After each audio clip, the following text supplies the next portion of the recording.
करीम सल्लल्लाहु ताला अलैहि वसल्लम ने मेरे उम्मतियों रोजाना 1000 मर्तबा दुरूद शरीफ पढ़ने की आदत बना लो।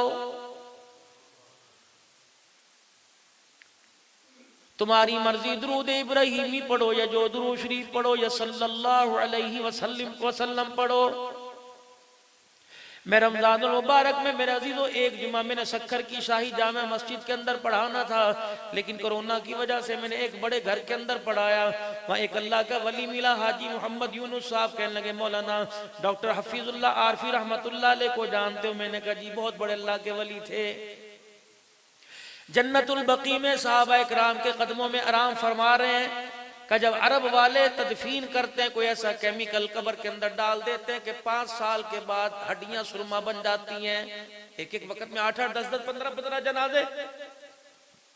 हाफिजुल्लाह आरफी की कब्र में 15 साल तक हर 5 साल के बाद केमिकल डालते रहे।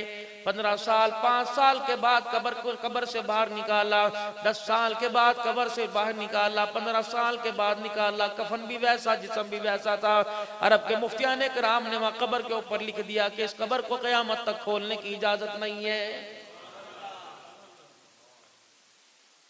डॉक्टर हफीजुल्लाह आरफी रहमतुल्लाह अलैह अपने घर के अंदर आराम फरमा रहे थे। उस वक्त मोबाइल का तो जमाना नहीं था। टेलीफोन की घंटी बजी, आपने ख्वाब में रिसीवर उठाया, का सलाम अलैकुम व रहमतुल्लाहि व बरकातुहू।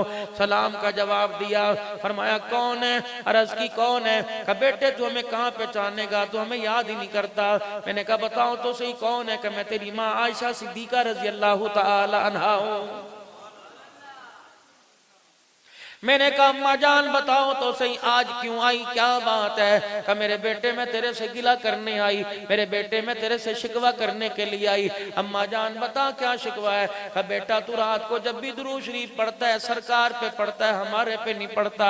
मैंने कहा अम्मा जान कैसे? कि जब भी पढ़ता है सल्लल्लाहु अलैहि वसल्लम पढ़ता है, फरिश्ता ये दुरूद शरीफ लेके सरकार के रोजे में जाता है। अम्मा जान बता मैं तेरे पे दुरूद कैसे पढ़ूं? कि बेटे बस एक लफ्ज का ज्यादा इस्तेमाल, एक लफ्ज को ज्यादा शामिल कर ले, सल्लल्लाहु अलैहि व आलिहि वसल्लम। दुरूद हुजूर के रोजे में भी जाएगा, जन्नतुल बकी में हमारे पास भी आ जाएगा। डॉक्टर साहब कहने लगे मैंने 15-20 दिन दुरूद शरीफ पढ़ा। उसी तरह मैं रात को लेटा हुआ था, ख्वाब में अम्मा जान आ गई। रिसीवर उठाया, फोन पर अम्मा मुस्कुरा के कहने लगी बेटा इधर दुरूद शरीफ तेरे मुंह से निकलता है, फरिश्ता चांदी के बर्तनों के अंदर उठा के हमारे पास लाके पहुंचा देता है।